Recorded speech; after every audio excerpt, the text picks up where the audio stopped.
Welcome to Stories After Midnight. Today we'll be reading The Trail Surgeon by Jarrett. This is a viewer-submitted story, so I really hope you enjoy it. If you did, let me know, and let Jarrett know in the comments below, or wherever you are. Anyways, I hope you enjoy this story. Thank you for listening. Let's get started. It all happened so quickly. It was a blur, really. 1 second I was hiking, soaking in the beautiful scenery. The next I was laying in a motionless heap on the dirt trail, screaming in agony. A pothole embedded deep in the trail. I caught my foot at an odd angle, tried to correct myself, and managed to snap my leg in half. After I wiped away my tears, I could tell that the break was messy. To my absolute horror, I saw shards of white laying on the ground. Bone. My bone. Then came the blood. Not a lot, but enough to soak through my pant leg. The stickiness was warm and a deep, rich red, almost like wine. My shattered leg was bent numerous degrees in the wrong direction. And once the adrenaline kicked in, I managed to start crawling, slowly at first and then slower still as dirt nestled its way into my leg, infecting it. Ants started nibbling at the pools I was leaving in my wake.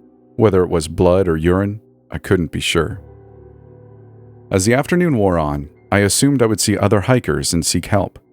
Even though this hiking trail was remote, I didn't think I'd be alone for this long. I started to worry as the sun's rays started to get longer. I managed to perch myself up against a tree and sleep the first night. I was thrust awake by a voice. I jumped up, startled. I screamed out as pain rippled up my leg and into my ribs. "My, oh my, feller, that's quite nasty, isn't it?" an old man said. His gray beard hugged his cheeks. He wore a black suit and a top hat. His soft, high-pitched voice and overall demeanor reminded me of a man who was not of this era, lost in the wrong universe, perhaps, a wanderer. "God, it hurts so bad," I managed to squeak out. "I can sympathize. I used to be a surgeon during the war. Mind if I take a look?" he asked, placing a leather travel bag on the ground next to me. I nodded my head as I bit my lip. The man retrieved a pair of scissors and sliced through my crusted-over pant leg. He peeled the two stiff flaps apart. Immediately his hand flew to his mouth. He started to dry heave, but he didn't turn his head away. My leg had maggots crawling in the bloody, bone-exposed, purple-tinted flesh. The old man vomited at the sight of this. A horrendous shade of green sludge exited his orifice and splashed down right into my broken leg. I wailed in revulsion and misery, the fresh stomach acid burning my exposed pain receptors. "Damn it! Holy hell!" I shouted. "Oh, sorry, sir. I mean no ill intent. I'm gonna have to do one of two things for you." He wiped his chin with his sleeve. "What?" I was hyperventilating.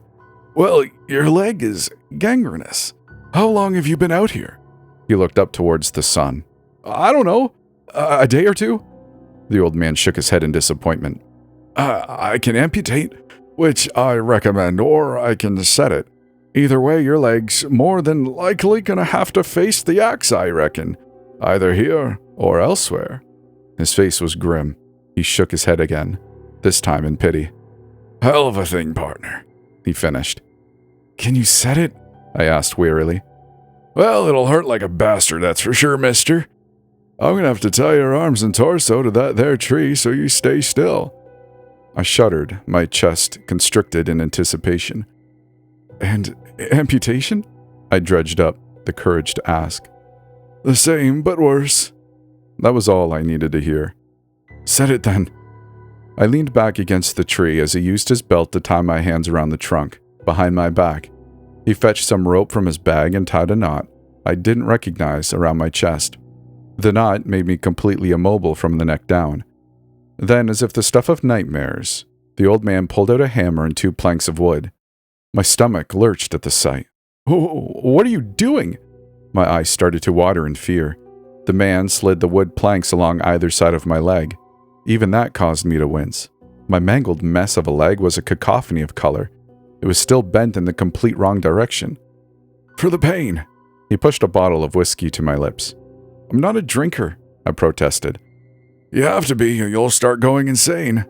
He tipped the bottle forwards and forced the hard liquor down my throat. After a few long pulls that burned like the pits of hell, he pulled it back. He raised the hammer to the side.